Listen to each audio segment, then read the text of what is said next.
en préférant un par rapport à l'autre, comme les enfants ils voient tout ce qui se passe, qu'est-ce qui va se passer? Il y a une jalousie, il y a une haine qui va commencer à faire quoi? À naître, à se développer. Vous allez voir, il y a des enfants, souvent, leur attitude qu'ils ont dans la société est due au fait que depuis leur naissance, ils ont été rejetés par les parents. Et le père, certainement, ou bien la mère, a préféré un enfant, un autre, sa soeur ou son frère par rapport à lui. Et il y a un sentiment de haine et de rejet que l'enfant va commencer à faire quoi? À développer. Vous allez voir certaines filles aujourd'hui qui vivent dans le désordre sexuel, c'est quoi? C'est parce que quelque part, elles ont été quoi? Elles ont été rejetées. Le rejet peut emmener quelqu'un à mener une vie de désordre. Ça veut dire pour faire passer ça, la personne va commencer à mener une vie de désordre. Parce qu'il n'y a pas d'amour. Donc elle veut se sentir, la personne va vouloir se sentir quoi? Aimée. Il y a des garçons, vous allez voir aujourd'hui, vivent dans le désordre sexuel. Pourquoi? Parce qu'ils ont été rejetés depuis leur enfance. Et le fait qu'ils soient rejetés va les emmener à aller de femme en femme, de fille en fille. Vous allez voir des papas souvent qui ne sont pas mariés, qui vont de femme en femme en femme en femme. Pourquoi? Parce que cela est dû depuis leur enfance. Il y a eu un manque d'amour et cela a caractérisé, a forgé leur personnalité. Et ça fait qu'il a besoin d'être aimé à tout moment. Il a besoin il résiste ça. En fait, ce qu'il n'a pas eu comme amour, c'est ce qu'il est en train de faire. C'est ce qu'il emmène à vivre cette vie de désordre. Vous savez, l'amour est la base de toute chose. L'amour est la base de toute chose. Quand il n'y a pas d'amour, il y a destruction. Alléluia. Genèse 37, verset 3 à 5, on va lire ensemble un texte biblique qui confirme ce que je suis en train de dire. Genèse 37, verset 3 à 5. Genèse 35. 37, verset 3 à 5. Verset 3 à 5. Ismaël aimait Joseph plus que tous ses autres fils. Parce qu'il l'avait eu dans sa vieillesse. Et il lui fit une tunique. De plusieurs couleurs. Ses frères virent que leur père l'aimait plus que tous. Israël aimait Joseph plus que qui? Plus que tous ses autres enfants. Alléluia. Donc verset 4, qu'est-ce qui se passe? Ses frères virent que leur père l'aimait beaucoup plus. Et il le prit en haine. Et qu'est-ce qui s'est passé? Lorsqu'ils ont vu que Jacob aimait, c'est qui? Lorsqu'ils ont vu que Israël aimait Joseph plus que eux, qu'est-ce qui s'est passé? La haine a commencé à se développer dans le cœur des autres frères. Et ils ont commencé à haïr qui? À haïr Joseph. Alléluia. Parfois on parle des démons, mais vous voyez, le manque d'amour va attirer un esprit dans la maison. Le manque d'amour peut ouvrir des portes à des démons dans une famille. Et le manque d'amour va attirer la haine. Et cette haine-là va emmener les frères de Joseph à faire quoi? À le vendre comme esclave. Vous voyez ce que le manque d'amour dans une famille peut entraîner.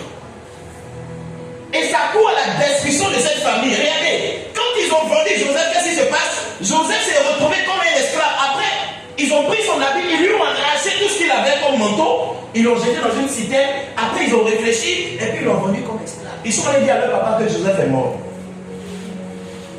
Alléluia. Mais qu'est-ce qui a entraîné ça? C'est la préférence d'un enfant à qui? À un autre. Vous voyez, l'amour, le manque d'amour peut ouvrir des portes à la haine et déstabiliser votre foyer. Regardez dans un foyer où il n'y a pas d'amour. Ce foyer-là court à sa perte, n'est-ce pas? Ce foyer-là court à sa déstabilisation. Et l'amour ne doit pas se limiter seulement pour monsieur, mais ça doit se limiter à qui? S'étendre même aux enfants. Vous allez voir dans un foyer où, par exemple, madame aime monsieur, mais elle n'aime pas les enfants, monsieur aime madame, mais elle n'aime pas ses enfants. Ce foyer-là est sur la voie d'être détruit. L'amour est la base de toute chose. Même si tu as une vie de prière, s'il n'y a pas d'amour dans ton cœur, cette vie de prière n'a pas de sens. Même si tu jeûnes du 1er au 31, si l'amour n'est pas dans ton cœur, ce jeûne-là ne vaut rien. Arrêtez de jeûner quand vous n'avez pas d'amour.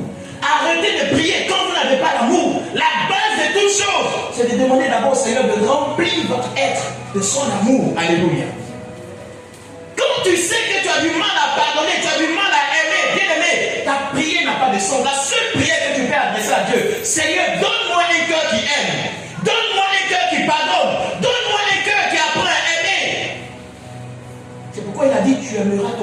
comme toi-même. Il n'y a pas de religion sans amour. Notre société doit être bâtie sur l'amour. Nos familles doivent être bâties sur l'amour. Alléluia. Parce que l'amour est la base des relations humaines. Le dimanche 8 juin 2025, il y a eu un parricide à Mans. Quand on parle de parricide, c'est un meurtre d'un enfant sur son père. À Mans, le dimanche 8 juin 2025, un jeune coiffeur de 25 ans tue son père à coups de hache et assume son crime. Son père est planteur, son père a 69 ans, lui il a 25 ans. Lorsqu'on l'interroge, Émile, le jeune homme s'appelle Émile. Émile n'a pas hésité à reconnaître les faits. Il reconnaît les faits, il assume les faits et il dit qu'il n'a rien ressenti. Il ne ressent rien. Après avoir tué son père à coups de hache, il ne ressent rien. Mais qu'est-ce qu'il va dire encore à la suite? Il dit, Émile accuse son père de l'avoir toujours rejeté et maltraité, affirmant qu'il ne se sentait jamais aimé, ni respecté comme un fils. Ce sentiment de rejet aurait nourri une colère silencieuse. Et vous savez comment la dispute a commencé? C'est autour d'un repas.